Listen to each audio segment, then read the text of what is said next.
turn our.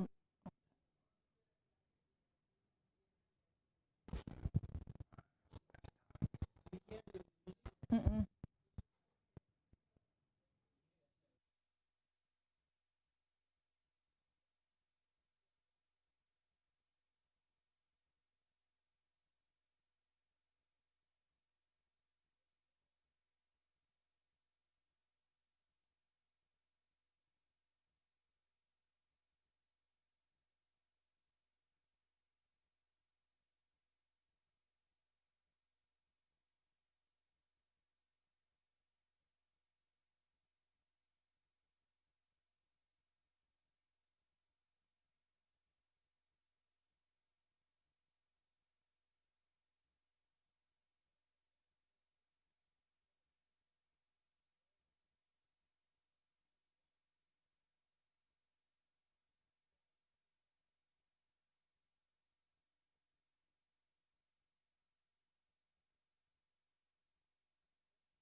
Hi, everyone. Welcome back to another Let's Talk. Today is September 20th, 2020, and our topic today is Know Your Rights.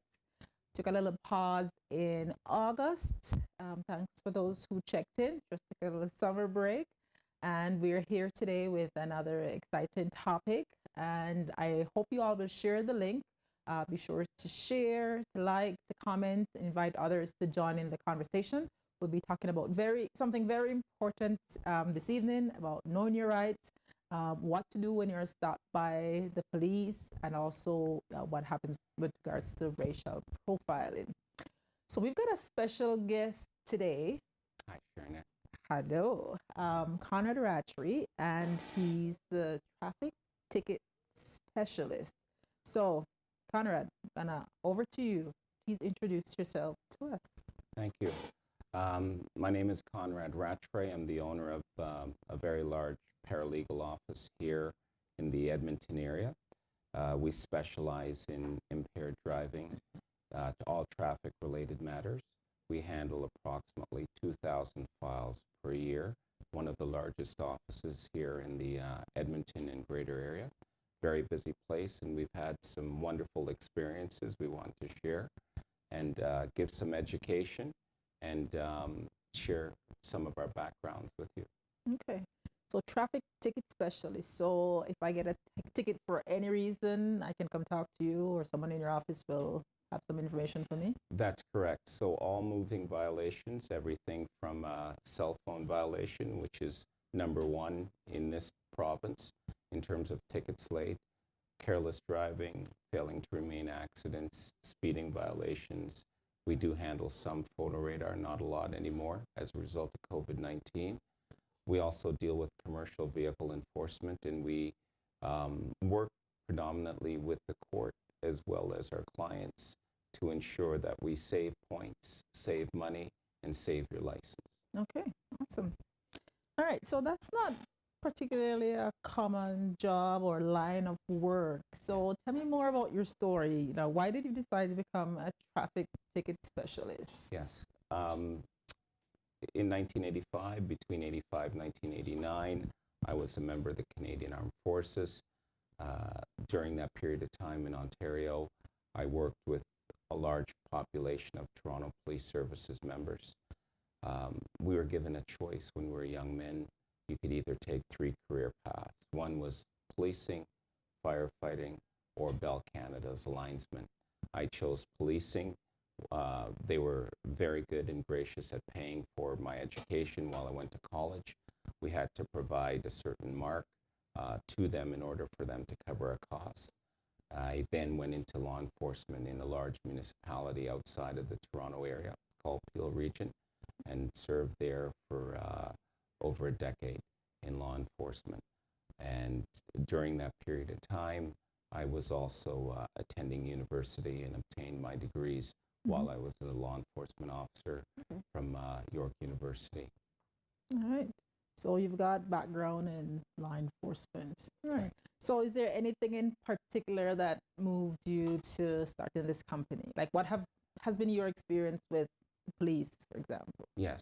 So this company was created as a result of my own encounter with an Edmonton police officer who stopped me. Mm-hmm. And I moved to the province in 2015 and was working in the oil and gas sector for a large oil and gas company in the area of safety compliance.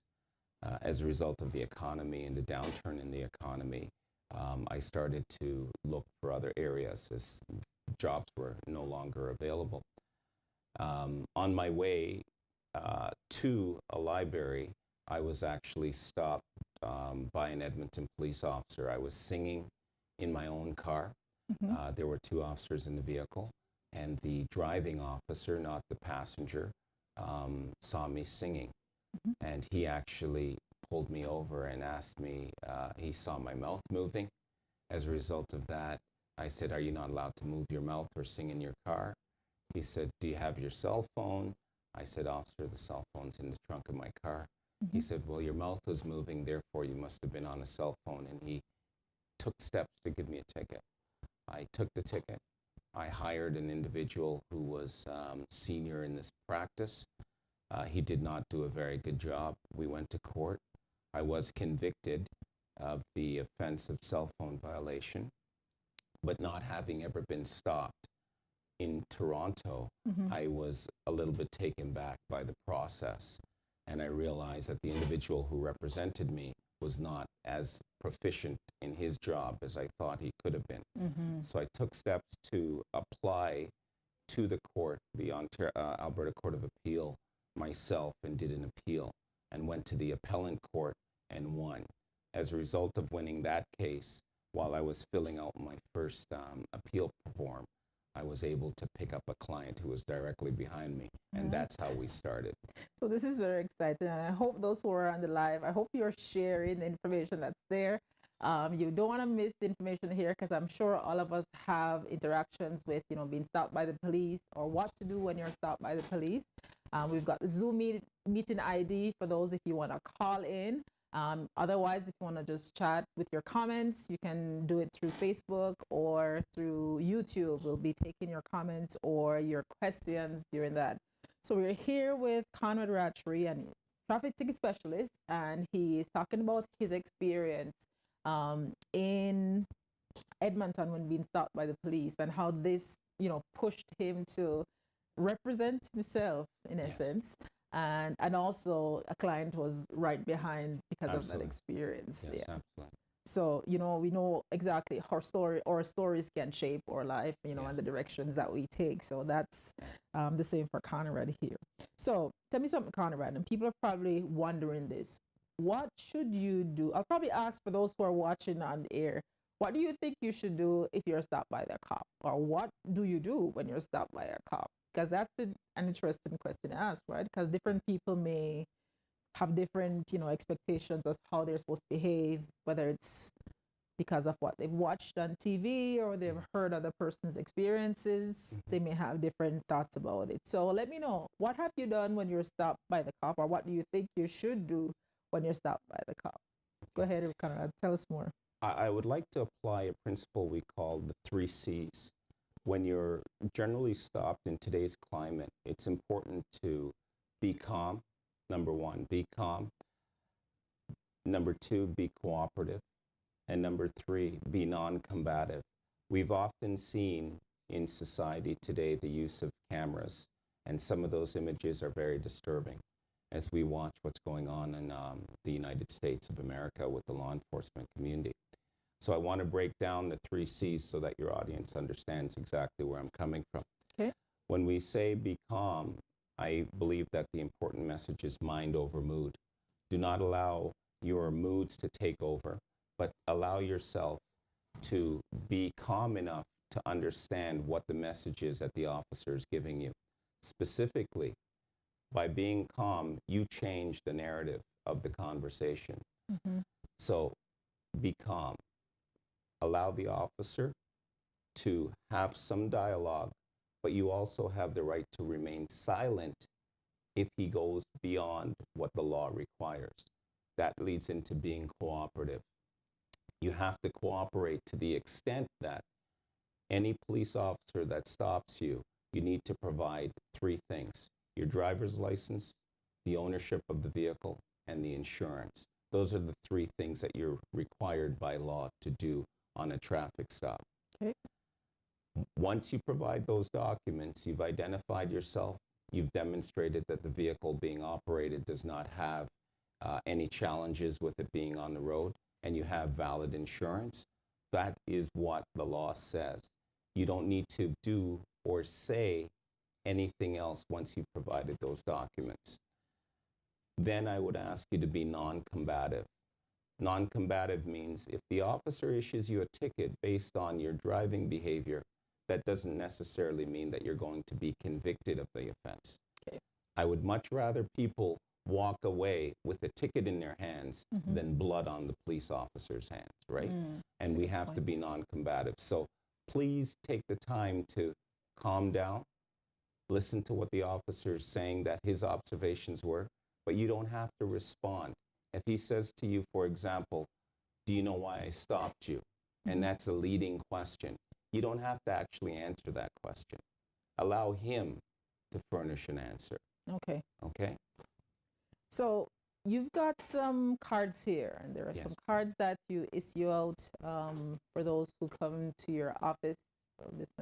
So it says a statement for the police, traffic ticket specialist, we fight for you. Right. And we'll have these available for those. If you just write and let us know, we can have these cards mailed out to you. That's right. So talk more about these cards. Yes. So we've handed over 2,000 of these cards over the last year. It was designed by a group of lawyers, and they did a fantastic job. We use it as a tool now here in the province of Alberta and all over the GTA. We've been sharing this. What this card does is it helps you to have a conversation with the officers. If you're not comfortable speaking to them about what your rights are, you can share the card.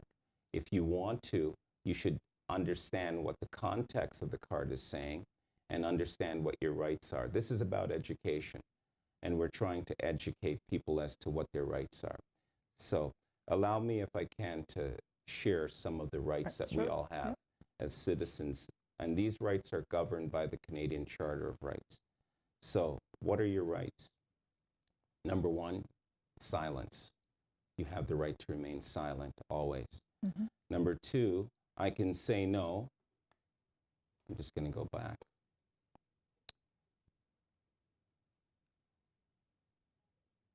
I can say no. I'm just going to use my card here. I can say no if the police ask me permission to search me or my things. Saying no does not necessarily mean that you have something to hide. Okay. Okay. Number three, I can leave unless I am being detained or arrested. You do have the right to leave unless you're being detained or arrested. If I am being detained or arrested, I have a right, bear with me, have a right to know why and a right to speak to a lawyer privately. To a lawyer, you can also obtain information on this card for a free legal aid lawyer that you could contact. Number five, I can only be strip searched in private by a person of my own gender, okay, person of the same sex. I have a right to know a police officer's badge numbers and his name. I can report a police officer who abuses me, swears at me, or violates my rights. These are your rights when you're stopped in a traffic stop. And we believe that it's important to share this information with the general public and also enable them to be empowered enough to understand what their rights are so that their rights are not violated. Okay. So it's interesting you have some rights here. We're talking about know your rights. You've got the right to silence. You know, I can say no. Is there a right way or a wrong way to use this card? Yes, and that's a great question. We've given out 2,000 of these cards, and the law enforcement community is aware that it's being used. Some of the officers have come back and spoken to me and said, maybe you should educate the people that have the cards on how to use them. And I said, well, what has been your experience? Some men specifically have refused to say anything. Okay. When the police come, they throw the card out the left side of the window. Wow. And that's not necessarily the right use of the card, because the officer may or may not pick it up. But it goes back to being cooperative. Allow the officer to engage in some level of question, but you have to provide the documents. So an individual chose to throw the card at the officer rather than providing the 3 documents: his driver's license, ownership, and insurance. So that's not the right use of that tool. Totally agree. And as you mentioned, mind over mood. Mind Not over in a mood, good yeah. mood. The cops pull me over, Yeah. but I still need to be respectful. And Absolutely. provide what they ask for. Absolutely. And by being cooperative, we cannot mistake that for being submissive or being passive. We're cooperating enough with the law enforcement community to enable him to do his job. And we all have jobs to do. Our job is to ensure that we save your points, your license, and your tickets from any suspension. His job is to enforce the law. And sometimes we have seen that there's a different narrative that happens when Black men specifically are spoken to by the police. Generally, the police take a different tone. And what I mean is, what we've experienced and what I've seen is, when you're speaking to a person of color, the law enforcement community wants to enforce the law. However, when you're speaking to a person that is Caucasian, they want to administer the law. And there's a lot of differences that happen within that experience. All right. So you mentioned, and is that someone on Zoom? You mentioned the difference enforcing versus administering the law. Explain that a little bit more for our viewers. Yes. So what we've observed is the conversation changes, the tone changes, the decibels change. A person of color will have a different experience than their male white counterparts. For example, a person that is stopped generally will have this type of experience with an officer. The tone will change.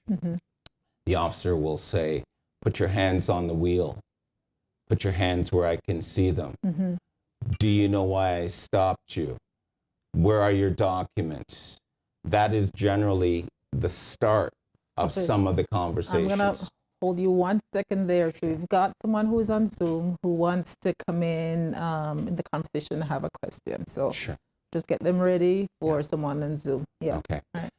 The experience by a person of what white experiences here that I've spoken to is the law enforcement community approaches you differently. So they're administering the law. The conversation will take a different tone and the decibels are different. For example, they might say, "Hello, sir. Do you know the reason why I stopped you?" A very polite, calm tone is taken at the early onset of the conversation. And this sets the standard for how the outcome can be. And we all want the desired outcome, the same desired outcome right across the board. All right. Hold a sec for me, Conrad. We've got someone who's on Zoom. Go ahead. Welcome. Tell us your name.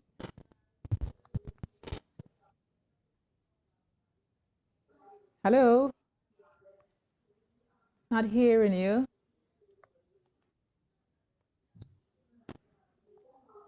Hello. What's your name? And let's hear your question or comments.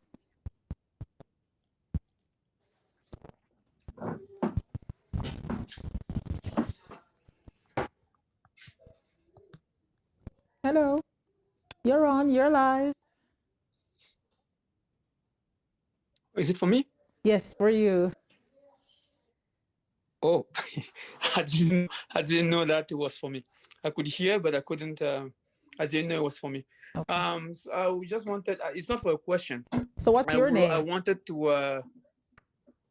Roderick. Roderick. And where are you Temfa. calling from, Roderick?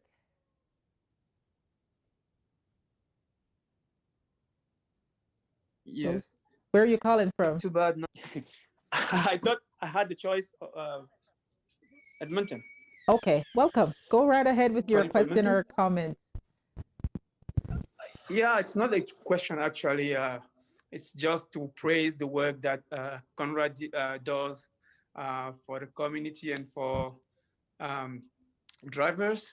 Um, I'm glad he's actually, because I know him for going to soccer games with his stands and displaying and trying to explain to people what he does. Mm-hmm. And I'm glad to see that today he has taken that to a different level, coming to TV, to a TV, to have access to more people.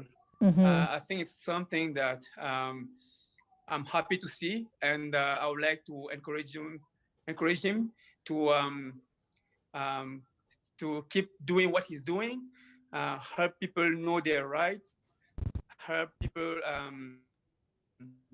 help defend people who don't know what to Mm-hmm. do when they are faced with a situation like traffic uh, um, control, or when they get a ticket.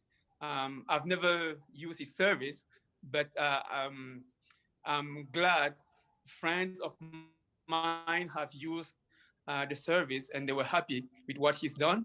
Mm-hmm. I see him smiling. I don't know if he'll be able to go back to refereeing soccer We, this we hope. winter, but I hope to see him out there soon.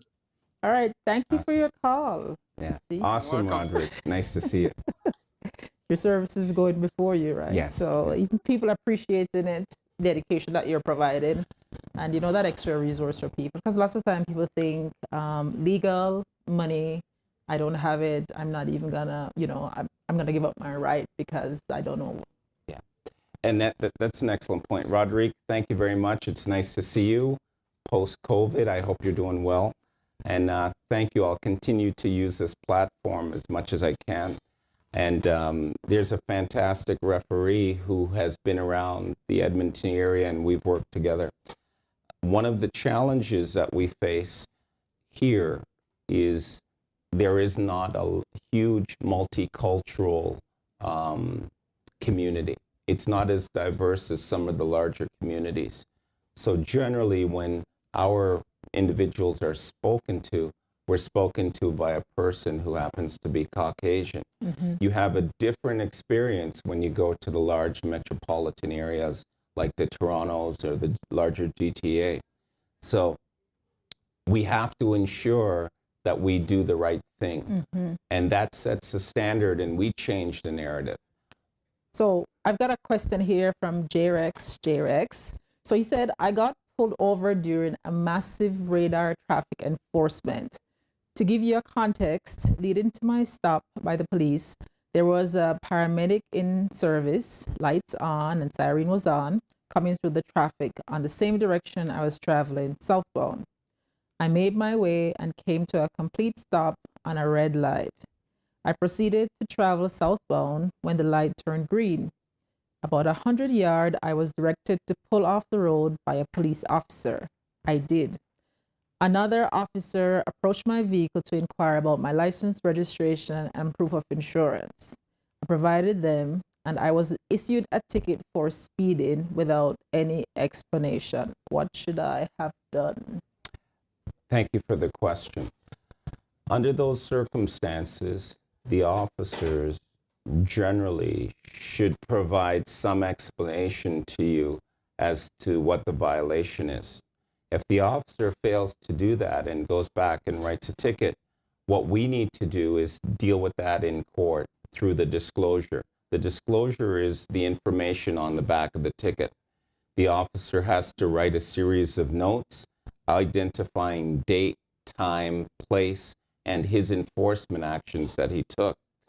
I'm not sure what happened in your scenario. Mm-hmm. However, I can tell you that every single charge laid by the police does not necessarily mean that you're convicted. Okay. And people need to understand that. Not because they've laid the charge, which is the offense, there's always a legal defense. And that's what we specialize in, is fighting for you. And that's what we do. We fight to ensure that we save you your points, your money, and your license. So regardless of the charge, there's always a legal defense. And that's what we try to do. We look for the charge, find out the holes in the charge, and then we go and mount the defense. So getting a ticket doesn't mean you should take that money out and just pay. You can actually seek legal defense. Absolutely. At very affordable rates, I might add. Okay, much lower than what a lawyer would charge. As a paralegal office, our services are very economical. Okay, and you're going to get very great results because we understand some of the challenges. And our business is based on we fight for you. So, Jerix, I mean, we don't know the exact situation in your case, but if you still have the ticket, or you haven't paid it yet, you can still reach out to a traffic ticket specialist and, you know, hear what they're saying from that end. Hi, Erica. Welcome. Nice to have you. Erica from Jamaica. All right. So, all right, that was from Jerix's portion. And if anyone else has questions, for sure, someone says, great job, Conrad from Yao. Thank you, Yao. Thanks, Yao. All right, so we talked about what happens when a person of color is stopped by the police. Sometimes they're, you know, they enforce versus administer the law. But I want to ask another question. Do you find that persons of color, I'm going to say males in particular, may be a little aggressive when they're stopped by the police? I think that's fair to say that some people take a different position when they're stopped by the police based on their experience. And sometimes it's culturally based, and we have to be careful not to bring that conversation. At the side of the road when you're stopped, that's not the time or the place to air your grievances and your dislike or dissatisfaction with police. The court is that venue, not the side of the road where you're outnumbered and outgunned. So you're not going to win when you're at the side of the road, when you have 5 or 6 different officers who are going to also be witnesses against you in the event that you act inappropriately. So the time and the place to air your grievances is not when you're stopped. The time and the place to air your grievances is not when you're outnumbered or outgunned. The time and the place to deal with that is in the body of the courtroom. That's what the court is there. Always keep in mind that the officer has a job to do, and his job is to administer equally and fairly across the board to all people of all races, regardless of race, color, religion, or ethnic background. We need all people to be treated fairly. And I believe that that's why society today is looking to change the narrative about the law enforcement community, because they recognize that this has not been the actual process that they hoped they were going to engage in. All right, for sure. We've got a few more folks on YouTube. Welcome to Anne-Marie. Welcome from Jamaica. Yes. Good to have you guys on. And Christy Nelson is also there doing the sound check earlier. And Carrie's also there. Hi, Carrie. So, yeah, so we need to change the narrative of what's happening, right? Because, as you know, as I asked, and I asked because I know persons who personally just have an issue with police officers stopping them, you know, and it's always the defense. There's always here once they're stopped. So even before the officer says something, their walls are up here. Yes. And to be fair, as you mentioned, the officers are doing their job. Right. If they're not doing the job correctly, that's where we take it to the courts, but at least give them the opportunity to do their jobs. Yes. Right. Yes. So. And we need to keep in mind that the person, men and women, they're human beings. They carry their own personal bias. Absolutely, absolutely. They carry their own personal biases, feelings, moods, experiences to the job. What we hope is they'll give us the same standard that you see when you board a plane. A pilot in a plane, I think, is the best example of how all people should be treated. His job is to ensure that all passengers, regardless of race, religion, creed, or ethnicity, arrive safely at their destination. I would only hope that the police that stop men and women right across the country take the same stance. We want everybody to get home safely. I certainly know that I want my friends and family and colleagues to get home safely. Could you imagine if a pilot decided, based on his own personal biases, that he was not going to get you home safely? Would you take that plane? No. No. And we don't have a choice, though, when the police stop us. We don't know what his personal biases are. But we hope that he's going to be professional, polite, courteous, and deal with everybody on an even Level, keel. yeah. Yeah. So I've got comments here from YouTube. Garnet says, that's my mom. Okay. Hi, Mom. She's like, your guest is so calm, but he is really explaining the law very well. Thank you. And then Anne-Marie's asking, so she's trying to understand if this law is applicable only in Edmonton, Canada, or is it global? This law or these rights are maintained on the Canadian Charter of Rights and Freedoms. These are laws that were governed for us to protect us as citizens. Everybody in Canada from sea to sea has these rights as fundamental rights. How we approach them is very different, and how the law enforcement community approaches you is based a lot of times based on socioeconomics, systemic issues, and certain areas get certain levels of enforcement, certain areas, certain levels get certain levels of administration of the law. Okay. So it's on the books, but it may be enforced differently depending on where you're at. Yes. Okay. So generally, they should be on the books in Jamaica just the same, or wherever you are in the States. Every country has their own Charter of Rights, and they may call it something different. Some countries call it a civil rights. Some people call it your Charter of Rights. Some people have different terminologies, but we all have rights. Every country was built on the foundation of having rights for its citizens. It's important to educate yourself through your Canadian Charter of Rights so that you understand before you're stopped what your rights are, so that there's no opportunity for the police or any member of society to violate your rights. And I think probably just the same way, if you get a ticket anywhere in the world, you got the right to defense. Always. So There's always a defense. Anywhere you are, you always have a defense. That's part of the democratic process, is your right to deal with this matter in a court. Okay. All right. So I think we've talked at length on, what to do when you're stopped by the police, wherever you are. Talked about the rights that you've got.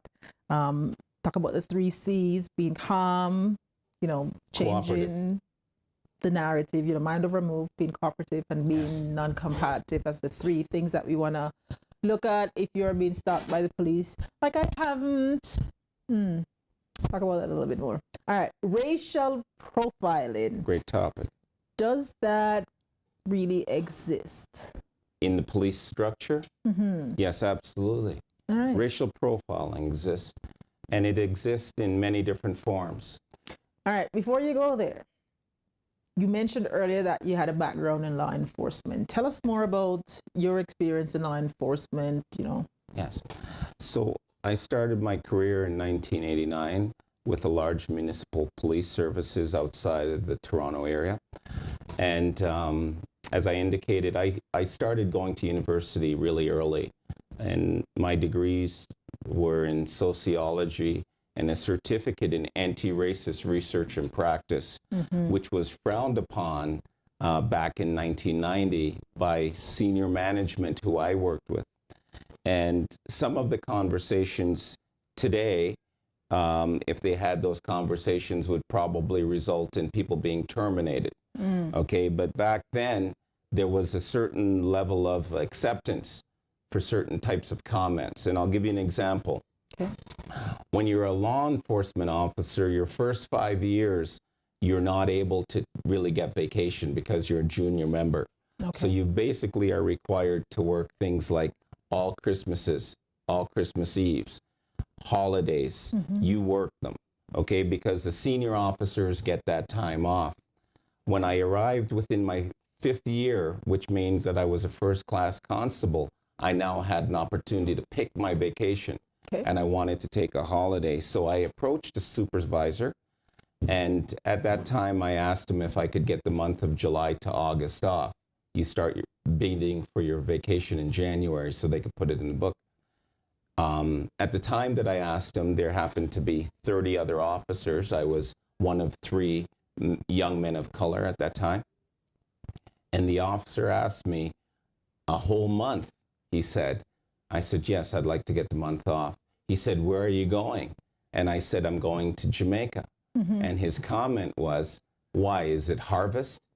And I was shocked.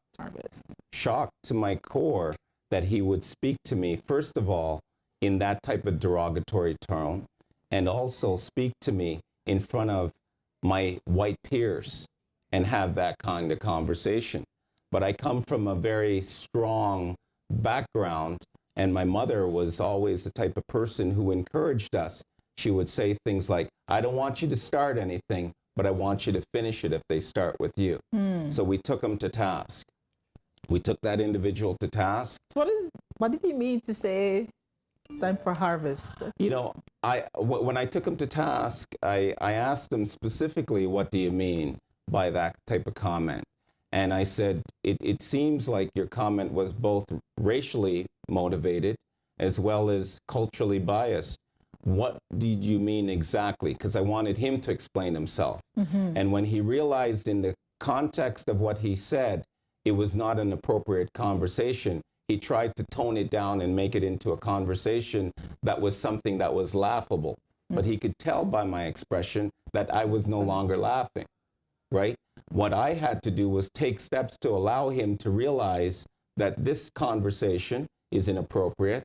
So I took him directly to the top. I called the deputy chief of police, and within a 24-hour period, he was removed from his position where he had been for over 20 years. Wow.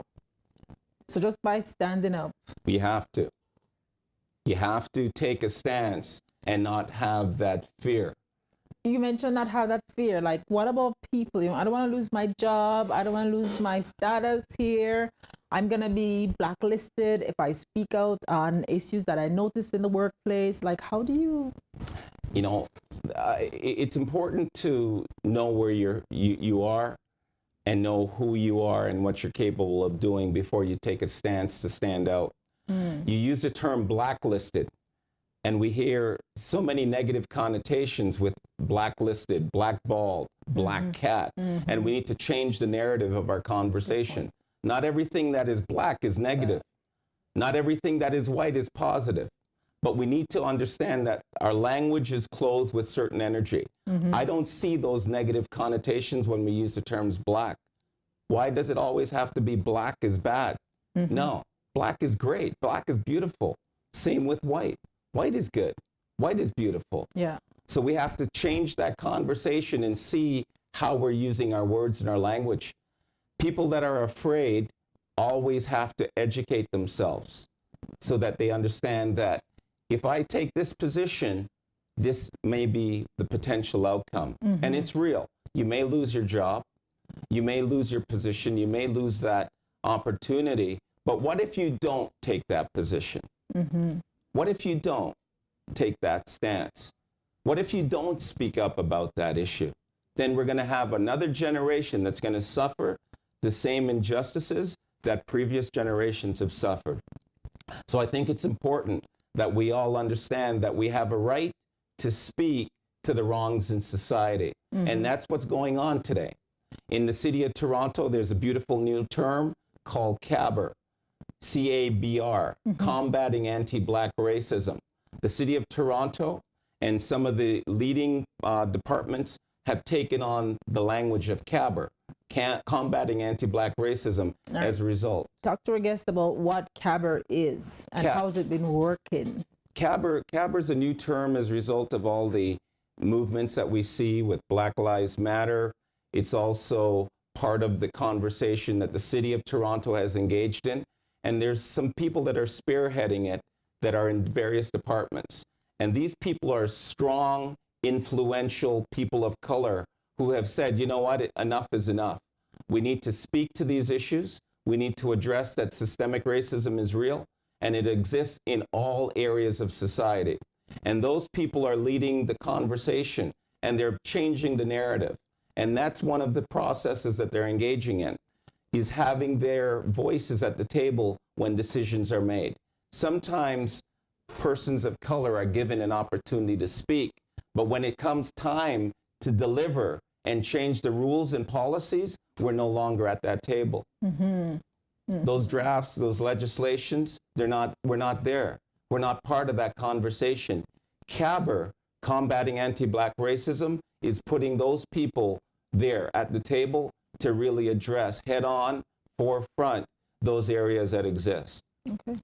So you're saying the importance of standing up for what you believe, even though it may cost you, being educated as to what your stance will bring, but also, I'm going to say, having the courage to deal with the consequences, right? Because if you don't, maybe your kids will have to. Yes. Right? So not just thinking about yourself, but what kind of impact you can have. Talk about the civil rights movement, how, you know, persons made a stand even though it wasn't popular. Yes. But then, you know, the impact it had for persons After. children and grandchildren down the road that they wouldn't even know, right? Yes. The stance it made. So the importance of taking a stance for what you believe in, or when you see something that's wrong, to speak up about it. Speak up. Use the tools that are available to you. One of the most powerful tools, as we see, are the images on phones. And one of the things that our office has done, and we've been working with a great Toronto company by the name of Ubinome, is to create an app that's going to go nationally. And we're looking to roll this out over the next 6 to 5 week period. The app will have a special function where you will press a button and it's going to be called IABPO. I am being pulled over by police. The officer, if he's looking in your car, is going to see a blank screen. However, the screen will be actually capturing the image and the conversation. That image and conversation can be used in court because it's real evidence. And we're sharing this because we want the police to know. We want that this information and this technology is out there, and we want them to understand that we need to use the tools so that the greater segment of society who believes that things like race relations or racial profiling don't exist, they're real. And you can't deny the images you see on the video. Everybody should have been disturbed by what happened in the United States with George Floyd. 8 minutes and 49 seconds changed my life. Have you ever tried kneeling for 8 minutes and 49 seconds? Only at church for prayer. And isn't it difficult? It takes a while. Yep. It takes a while. It took something out of me. But it allowed me to use that 8 minutes and 49 seconds so that we could reach an audience of 849,000. We have to change the dynamic. We have to fight the good fight, and we can't be afraid. For too long, we've hid behind this veil of fear, false evidence appearing real. It's time to use that voice. It's time to use your conversation and change that at the table, because I think enough is enough. And at some point, this audience that's listening to us want to bring about some change for the generations that are coming behind them. And we hope that reaching out to you today, sharing this information today, is going to help you to get that voice. So I've talked about with you, you know, when we've talked, you know, privately, and also in the conversation I had, I think in the second to last Let's Talk that we did, things were happening across the border with George Floyd. There was riot, there was protest. And, you know, I said one of the challenges that I have is that people protest and then what? People protest, there's riots, persons who have business or their livelihood from the community, that's destroyed. And then you're back to square one, or you've taken 10 steps back instead of going forward. Yes. What is the right approach, or is there a right approach to how you want to change the narrative with regards to, you know, racial profiling or discrimination that has occurred or has been occurring? Yes, excellent question. One of the things we learned in anti-racism and anti-racism education is generally our community takes a singular approach. What we do sometimes is we get in front of the media and we protest and we march, we have sit-ins. And then after the cameras are turned off, you hear nothing about the subject matter until another occurrence. But in learning about this subject, we learned how the Chinese communities have successfully utilized all areas of society. And they take a three-pronged approach to the same subject area. So the Chinese communities have successfully lobbied the media to come to draw attention to a specific problem. Then they take a secondary approach. They take the matter to court. They win a successful victory in court, a landslide victory, usually setting new case precedents, which means a civil judgment has been awarded to them. And then they come back to the media and speak about the success of how their case and their outcome was. So that sends a message.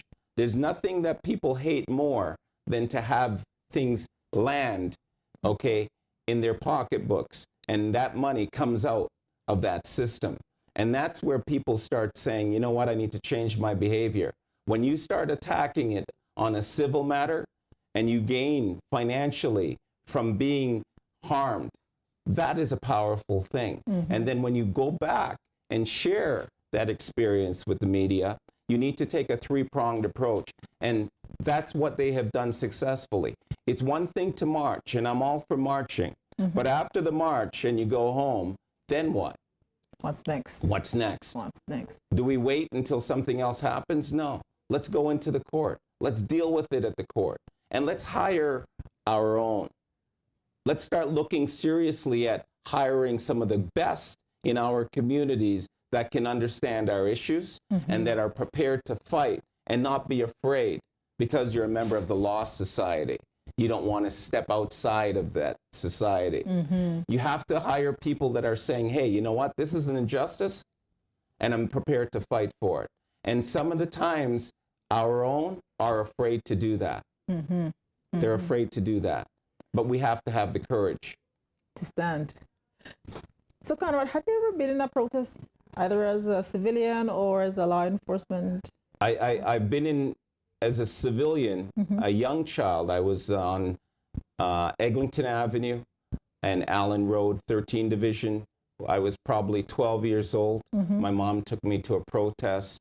Back then, the organization in charge was BADC, B-A-D-C, Dudley Laws and Charlie Roach. They were some of the forefounders of the Black Action Defense Committee.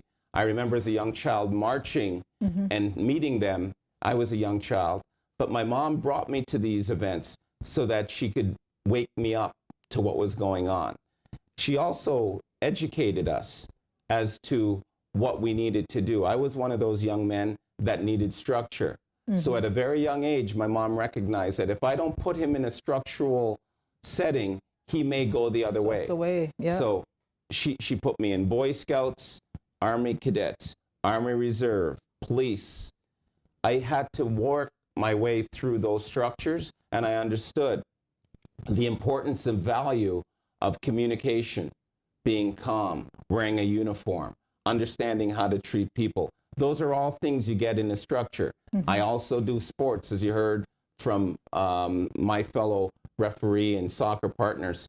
I'm involved actively in sports. So you have to get out and engage with your community and start them young, because you cannot change the system from outside. Yeah. You have to be a part of the system to understand how it works, because it's a mechanism, right? And you can only be involved in understanding when you're on the inside. But if you're only throwing stones at that building, you'll never understand why that mechanism is the way it is. But understand it, change it, and learn from it. But most importantly, read. Read, read, read, read, read. When you're in that job, sometimes we get comfortable and we stop reading. We stop learning, we stop growing, because we take a different position now. I've arrived, I'm successful, look at me now. And that's where we stop learning, we stop growing. So read your collective agreement if you're a unionized environment. Read your laws if you're here in Canada. Read your bylaws. Attend, be involved, be engaged. Attend city council meetings. People are talking about things like defunding the police. Well, go to a city council meeting and meet your counselor. Understand who it is that's speaking for you at the council chamber. Does he have your best interest at heart when you're casting your vote? Do you really know that individual? Get to know them. So you talk about read, listen what's there, and there are lots of words thrown out, even in your collective agreement, city bylaws. There may be things that you're like, I don't understand what it's saying. Like for the regular man on the street, what are ways that they can know more about these laws or understand more about what exactly is being said? Because it's in the Queen's English, as they'll mention sometimes, so it's not. Yes. And a lot of the interpretation of the laws can be learned through attending things like and I'm going to use the University of Alberta. They have a student law. It's free legal services. Those students are now on their way to becoming successful lawyers. Mm-hmm. They can interpret laws and bylaws for you by engaging in a meeting. And if you need an interpretation, you may not have a lawyer, but you have an individual that's becoming a lawyer that can actually break it down into layman terms. Okay. And all universities that have law programs have a student legal services department. Okay. And those young men and women that are there want to be involved in helping the general public. Okay. And that's the setup. So if you're having trouble understanding the interpretation of a law and you don't necessarily have the resources or the money, and you need to get an answer to something, try there, start there. There's other social workers in society. There's members of parliament that have different offices. When laws are drafted and legislation's drafted, you could attend places like the Queen's Printer. Every province has a Queen's Printer, and they break down Alberta Queen's Printer. Okay. Every province has a Queen's Printer. They break down the language of the law into simplicity, and they allow you an opportunity to then understand how the law was drafted, and they break it down. When the law enforcement community enters their police cruisers, they don't carry bundles of Bibles of law. They carry very short, broken down sections that they're going to use. Those same pieces of legislation that they have in their car, you can get as well. Okay. That's always available all over the country to you. Try the Queen's Printer and ask them, I'm looking for the Ontario traffic law. I'm looking for the Alberta traffic law. Okay. I'd like that. And they give you the condensed version, right? And if you're having trouble understanding what is written in the condensed version, then you take it the next step. Call that member of parliament, ask to speak with him. Don't be afraid. His job is to serve you. You voted him in, so he works for you. So I hope the viewers are sharing this information, some real valuable information here from Conrad, talking about becoming informed so you can make better decisions. He also commented on read the information that's there. And if you don't understand, or it's the language you can't understand or decipher what's there, if there's a university in your area, seek out the student legal aid, because those are students on their way to becoming a lawyer, and they want to help and interact. Yes. And then something very important that I've just learned about is the Alberta Queen's Printer. Yes, and it's all over. Ontario has a Queen's Printer, BC, Manitoba, Saskatchewan. Everywhere in our country, there is a Queen's Printer that prints the law and does a condensed version. Those legislations that are drafted are always accessible to us, if not online, in paper format. But we need to source that information, understand how to get that information, and when we have it, we need to read it and understand how to apply it when we're confronted with the situation. And I'm also going to add to that, I will share it too. So you've got the information, share it with someone else. Absolutely. Right? Absolutely. So you mentioned something earlier, comments people make, and we've heard it a lot in the last few months with what has been happening south of the border with regards to defunding the police. Yes. What is it, and is it practical? I think what society is looking at is the police forces today are enforcement driven. And we talked about that earlier, that they enforce the law in certain communities and administer the law in others. And the opportunity to change how the police goes about conducting their jobs is very important, because is that current model, that policing model, working fairly across the board? In my respectful opinion, I would say it's not being administered fairly across the board. And law enforcement are now taking a clear look at what is happening and trying to identify, do we need to also look at our model, our use of force model? Is that working? Specifically, people are looking for change, and people want change. Do we need to bring in social workers into the conversation of law enforcement? That's something that needs to be examined. We cannot continue on the same path because we're not getting the same result equally. Okay. The law enforcement community has to go back to the Peelian reform. The Peelian reform was the formation of the first law enforcement in England.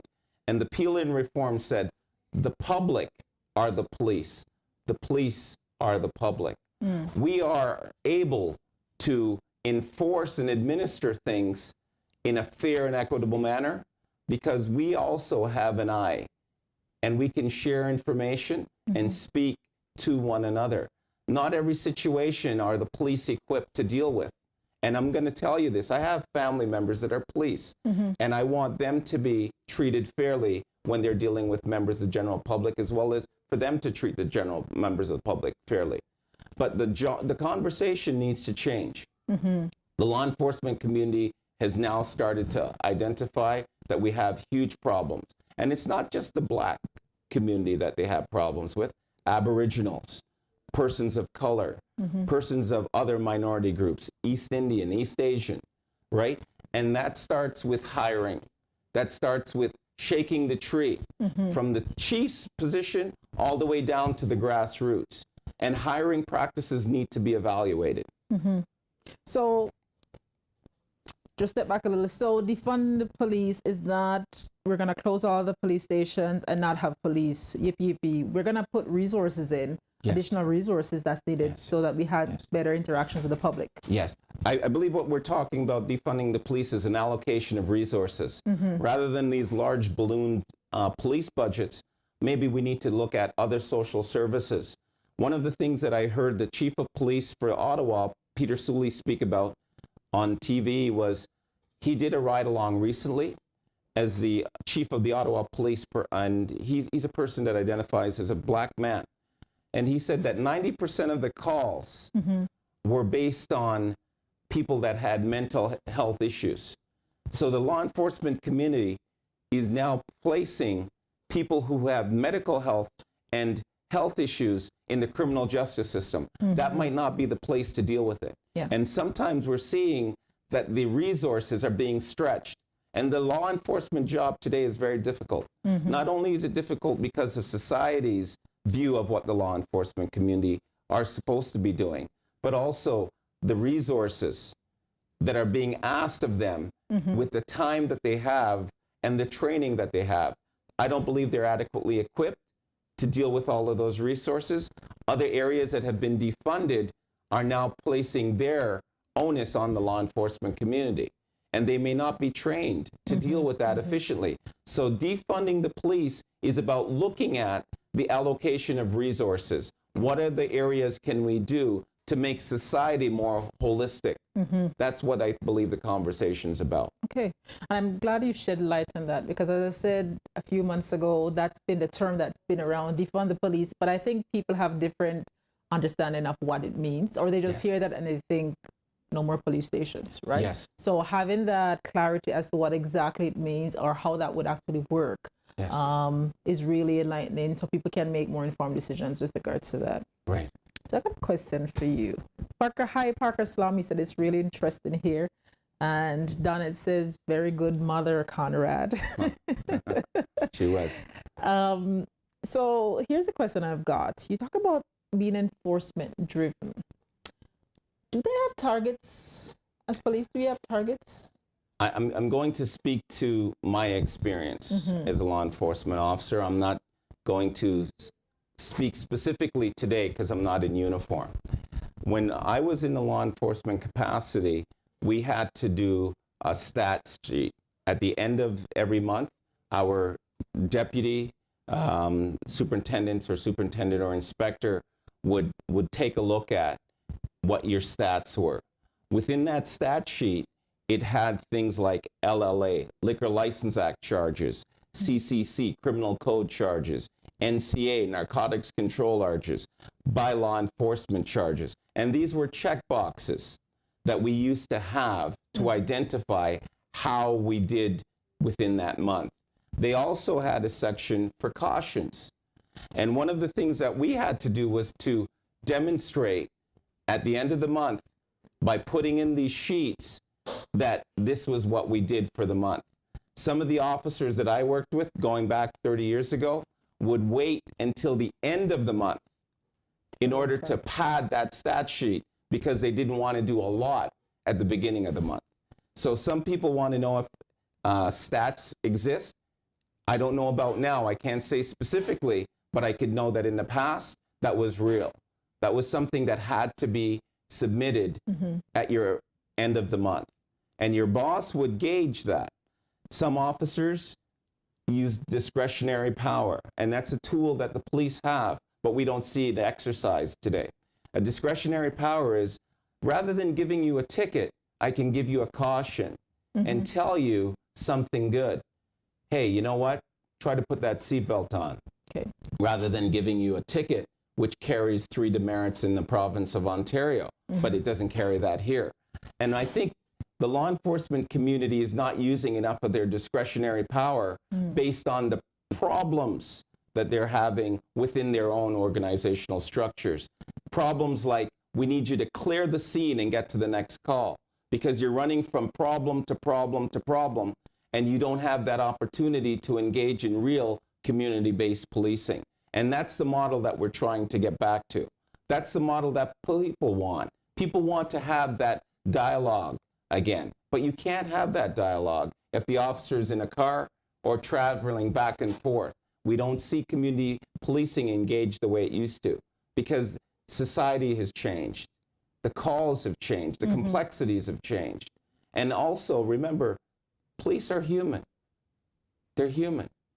They wake up and they have a bad day. They might take that issue to work. We hope they don't. But let's face it, we're all human, and we have our bad days. So, talking to you, I get that there are resource constraints. Yes. So just in the same way, there should be community policing, going back to what you mentioned about being calm, one of the 3 C's. Maybe from our end, what you can do is how you approach being stopped by the police, how you interact with them, right? Yes. So even if they start off aggressive, it's not meeting them where they're at. Yes. It's being calm, Yes, and cooperative to them, and not being combative, right? Because they've got the guns, they've got the power. And as you said, it's not being submissive, it's being respectful, and, being able to get through that conversation or to find out why it is that you're being stopped or engaged by the police. Absolutely. My mother used to say, Conrad, when you open your mouth, you tell the world who you are. When you open your mouth, you tell the world who you are. The manner in which you conduct yourself during that initial traffic stop sets the tone for how you're going to be treated.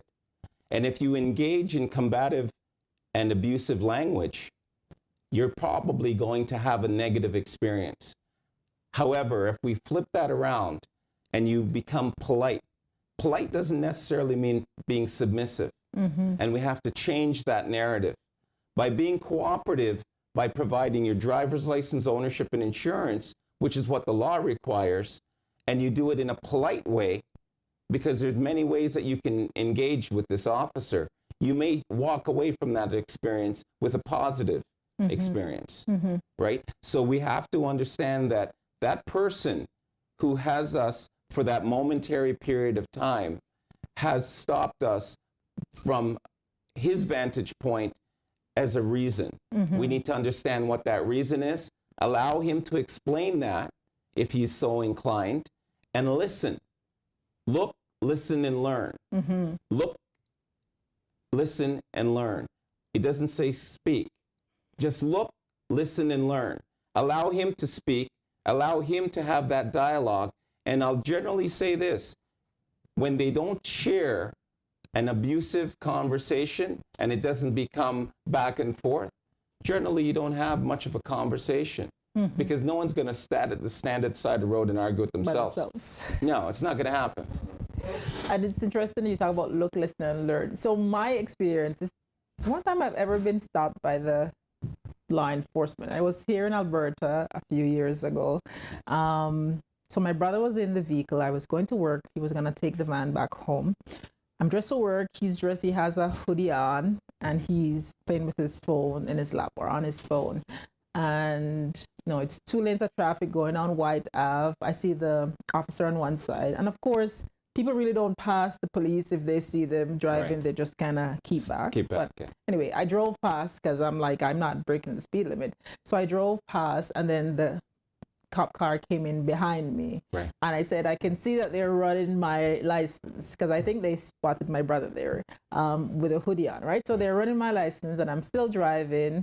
I go across and one of the intersections, and I'm like, okay, I'm just going to change lane now and turn off, right? And as soon as I changed lane, the officer put their lights on. We've got one more person on Zoom. We'll get ready for that shortly. So we have one more. So the officer put the lights on, and I pulled over, and it was a female officer that came out, and a male officer came out, went to the side where my brother was, had his hand on his waist, right? Yes. And the female officer, I pulled the door. It was winter, so the glass couldn't go down, and she was kind of surprised. She's like, "Oh, can you just wind the windows down?" I'm like, "It's frozen. They can't go down." And so she asked for license and registration. Right. The other officer who was at the other side, he came, peeped, saw what my brother was doing, who was on his phone, and then he went back to the vehicle, right? And then she came back to me when I gave her my license, and she said, the person who owns this vehicle, the license has expired. And I'm like, I'm the owner of the vehicle. So she mentioned my husband's name and said his license expired. I'm like, okay, well, I'm the one driving the vehicle, so there shouldn't be an issue. I don't think it is, but I can let him know. And she said, she went back, and then she came back. She said, okay, well, you have a good day, and let him know that his license expired. And then, I went off from there. I see. It could have been very different. Yes. Because as I said, I know they had noticed my brother, and he was coming up with his hand on his waist, right? Yes. But as you mentioned, being calm, I've got nothing to hide. I've shared the information, and then I expect them to reverberate that kind of behavior. Yes. All right, so I've got Guy on Zoom. So Guy, you want to go ahead with your question or comment? Welcome. Let's know where you're from. Not on yet? All right. So I just want to go back to your example, and that's a great example of taking things into your control. By being calm, respectful, polite, the officer inclined was calm, respectful, polite, and used that discretionary power not to issue a ticket, right? The officer that approached on the passenger side of the vehicle is using a normal police tactic, right? He wants to be able to see the hands of the person in the vehicle. And sometimes we have to tone down that tint on the vehicles so that they can actually see the interior of the front occupants of the vehicle, because that is a very dangerous job. You never know what you're walking into. You never know what you're walking up to. So if you can make it easier for them to see the occupants, make it easier. At the end of the day, you're going home. You're protecting yourself. You're protecting yourself, absolutely. Guy, are you on and ready?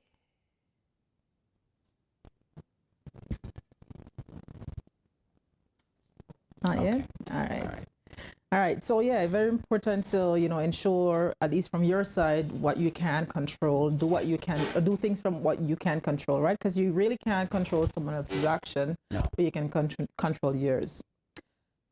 Guy, go ahead. Still not on. All right. So just having some technical difficulties there. So I had something else in mind as you were talking about shaking the tree from the top.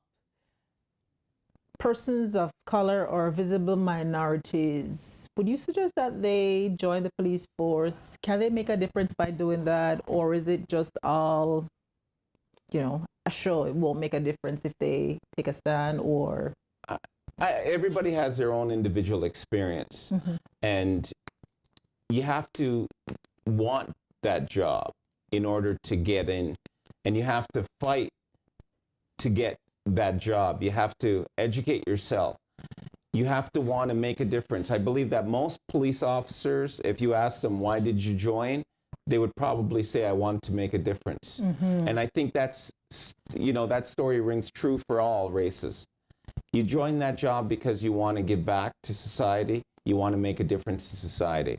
But we also have to be careful that people bring personal baggage, personal biases and prejudices to certain jobs. We hope that they can streamline, and eliminate those that are going to be problem officers, right? It's not about, blacks wanting to join. If you want to join and you want to make a difference, I encourage you. We need more in every area of society. We need more paramedics, more firefighters, more human resources, more social workers, more judges. We need a lot more of our community sitting on the benches. We need more lawyers. And this is a pathway that we have to engage in if we want to bring about real change in society. Gaia keeps you flashing on the screen. All right, I've got a comment here from YouTube. Carlette says, hi, Carlette. I totally agree with what you are saying. But on the other hand, evidence is showing where persons are not even given the opportunity to be nice. I agree with you. I agree with you. And that goes back to the officer's personal prejudices and biases that he may have in order to engage in his behavior. But one thing you can do is control your own behavior when you're spoken to impolitely. You cannot deal with his reactions, but you can manage your own. That goes back to mind over mood, right?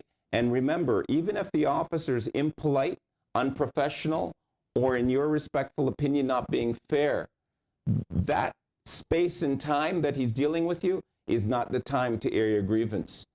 You wait, allow him to do what he has to do and take it to court. Allow him to do what he feels he's enabled to do and call your lawyer.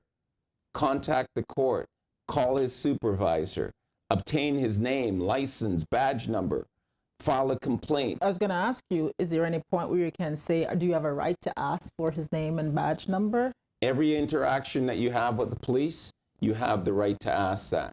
Officer, ask very politely. I noticed you didn't have a badge number. Can you provide that for me?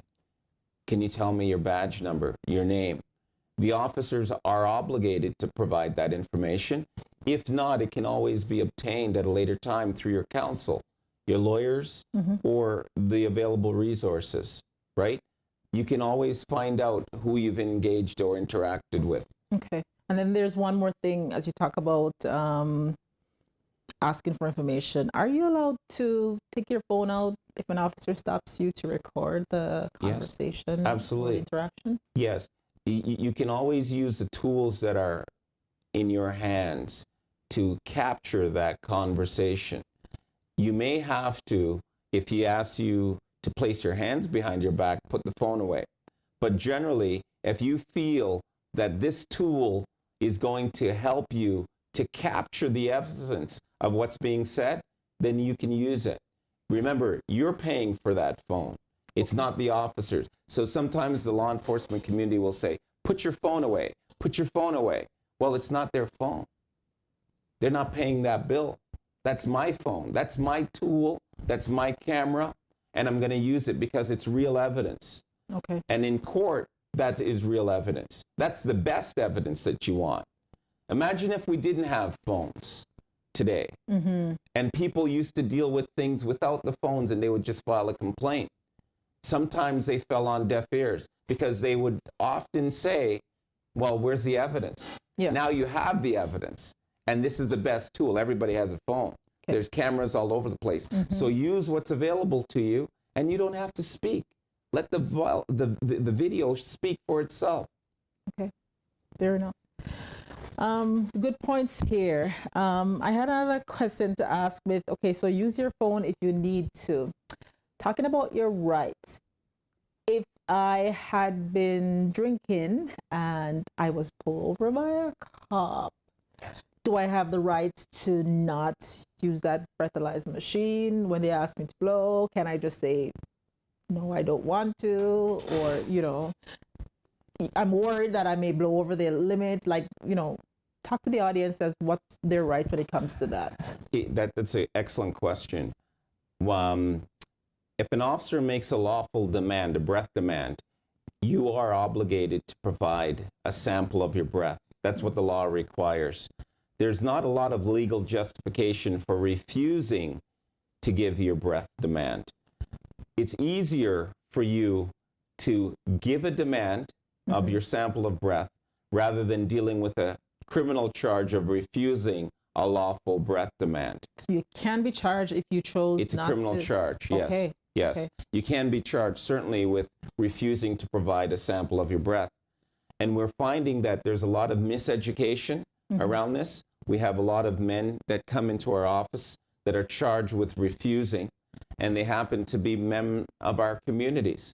And I don't know what's going on with the language, but when the officer administers that request, the law says that that request needs to be clear and unequivocal.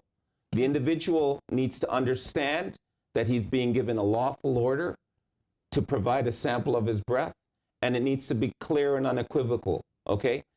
Based on things like language barriers, some individuals may not understand what it is to supply that breath demand, and therefore they may have a good legal defense in court on a charge of refusing a breath sample.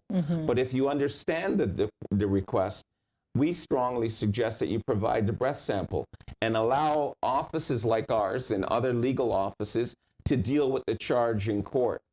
It's much different when you're dealing with a over 80 as opposed to a refuse. Okay, refusing a breathalyzer and an over 80 charge are two different languages in the court, okay? And there's a lot more legal defenses available to you, and there's a lot of legislation that's being changed to deal with the ALCO test and the officer's ability because of the Supreme Court's decision in 2019 that put the tools in the hands of the police to stop anybody and ask them to blow into a breath machine. And I know we had touched on this, but talking about the breath machine, has there been any uptick with marijuana being legalized in Canada, with persons coming to your office for representation? Like that charge is not a charge we've seen. Okay. And I believe part of that is the training in the law enforcement community. The legislation was drafted and enacted very quickly.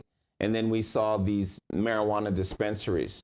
However, the technology is not yet available widely to detect the presence of marijuana. And I don't believe the officers were given the training yet, but it might be coming, that they could use as a tool to determine the presence of marijuana in your breath. Guy, do we have you on? I'm gonna go ahead. Still not there? All right, yeah. So as you were saying, they don't currently have the technology. Some departments do, and some departments don't have the technology, nor the training hasn't meet the demands. And what we've experienced is that people who generally engage in narcotics, marijuana specifically, they generally do that in the comfort of their own home. Okay. I've yet to see a person driving around smoking marijuana, and I've been in large municipalities. I've traveled across Edmonton. I've passed some vehicles and I'm like, I smell some. Okay. I haven't had that experience, but I'm sure. Okay. Yeah, and I'm sure. And it has been people of all races. Everyone's using. I'll point that up because, I'm from Jamaica. You come here, and the first thing people are, those who smoke, can we meet up and have a joint together? I'm like, I don't smoke. You don't smoke. I don't smoke. You never had weed. Like it's Yes. You don't know Bob Marley. Just kind of some of the stereotypes that people have of that, right? And then when you're driving on the street and I smell marijuana. It's not a black person who is puffing up, right? Yeah. So it's people of all races that are using this. Sure. So but Sure. people think, okay, so you're black, you're from Jamaica, so Therefore, you must smoke marijuana. yeah. Yeah, and like yourself, I have Jamaican background. I've never smoked marijuana. I don't smoke cigarettes nor marijuana. I'm into sports. But that's interesting that we even use terms like Bob Marley to identify marijuana, which is very sad. Bob Marley represented more than a cigarette, more than marijuana. He was a cultural icon, but all over the world, people want to stigmatize him as Bob Marley. No, call it what it is. It's grass, it's weed, it's marijuana, it's Mary Jane. But I don't think Bob Marley is happy that his name is being used to identify only one segment of his life. His music was bigger than the marijuana. That's true. Virginia says, thank you, for Conrad, for all those information. So people are really finding the information that you're sharing Thank you. valuable today. And, thanks to those who are online. I hope you have been sharing the information, taking notes about what's there. We're getting ready to wrap up just about 6:30. So maybe a 5 minutes wrap up, just kind of recap of what we spoke about here today with regards to what to do when you're stopped by the police, certain actions you should take, with regards to the racial profile, what's happening, what we can do as individuals to change the conversation and to change the narrative. So we've got Conrad Rattray here, who is from Traffic Ticket Specialist. And if you want to find him, it's ttsa.ca. ttsa.ca. If you'd like to get your hands on the statement for police, please feel free to email us at admin, ADMIN, at ttsa.ca, and we'll send you an electronic copy. And this is a tool that we feel that will help you to understand what your rights are. Again, we have a new website that's going to be launched, and we also have an app, a traffic ticket specialist app that's going to be launched nationally, and it will be sharing some of these informations and pieces of information on what your rights are. And it's going to go nationally. And we want people of all races, all religions, all backgrounds to understand what their rights are when they engage. And our job is to educate you. And we hope that by educating you, you can get home safely to your families. Indeed, that's what's important, right? Yes. So, what to do when stopped by the police? The 3 C's, again, be calm, be cooperative, be non-combative. All right, and you mentioned mind over mood. Mind over mood, yes. You're in control of your mind.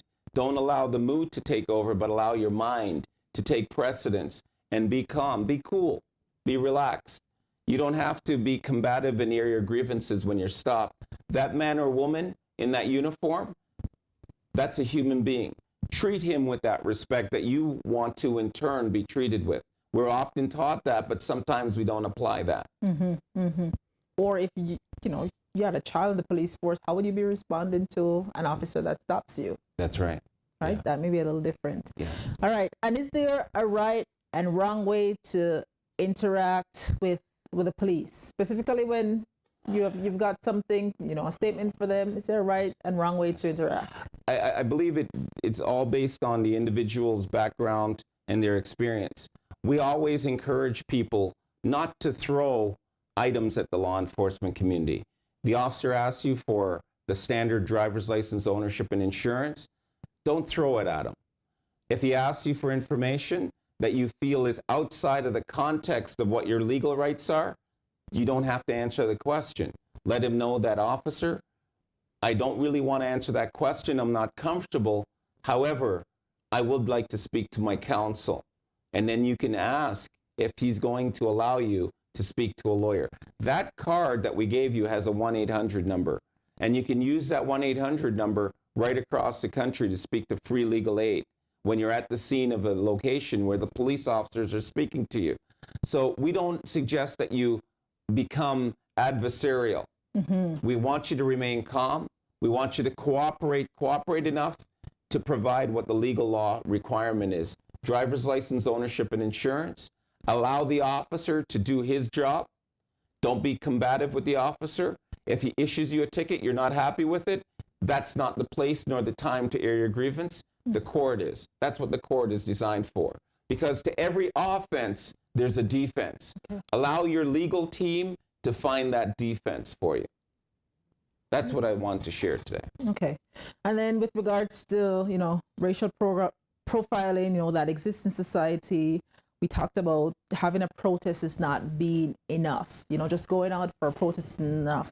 And you had mentioned a three-pronged approach, that you mentioned the Asians had taken, or usually take. And what's that approach that you're encouraging us as minorities to also look at those options? Yes. We're trying to... I encourage us to take a page out of those in the Asian community. Take the matter to the media, number one. Number two, take the matter to court. When you're successful and you win a victory, take the matter back to the media and then show society on a global scale how you were successful at defeating that injustice brought against you or your community. It's not enough anymore to stand up and say Black Lives Matter or All Lives Matter or we're just going to have a rally or a protest. Because after the media turns off their camera, what happens to that issue? It's still live. And if you want the best results, you get those results through winning landslide victories and hire people in your communities that are prepared to fight the good fight. And I believe that we have a good fight. And we have to be willing to have the courage to stand up and say, you know what? I don't think what you're dealing with this is fair, but I'm not going to deal with it here. I'm going to let the courts decide whether or not your treatment of me today is fair. Because you are not the judge, jury, and executioner at the side of the road. Right? Yeah. And that's what we're seeing. We're seeing judge, jury, and executioner on TV, and it's happening too often. So we need to get home safely to raise our families, safely to our communities, safely so that we can share our experience and educate one another. So I want to thank you very much for having us. And as I said, www.ttsa is the website, admin at TTSA. If you wish to get a copy of the statement for police, please use it, as a tool to help you understand what your rights are. It's not something we throw at the police. Okay, and just a few pointers from persons on the chat. Christy Nelson commented, excellent information provided on this platform about the subject matter. It's especially important, even more so at this very critical time in history. You have clearly imparted the information. And then Garnet also mentions great information, you know your stuff, and really taught us some lessons. Thank you. So I want to tell you, thank you from Garnet TV for coming on. Let's talk Know Your Rights today. And, I'm sure Tamara mentions very interesting. I'm sure everyone who has, tuned in today have been, benefited from the information. And I'll encourage you to still share the information. It'll be there once live is done. And until next time, we'll see you on Let's Talk.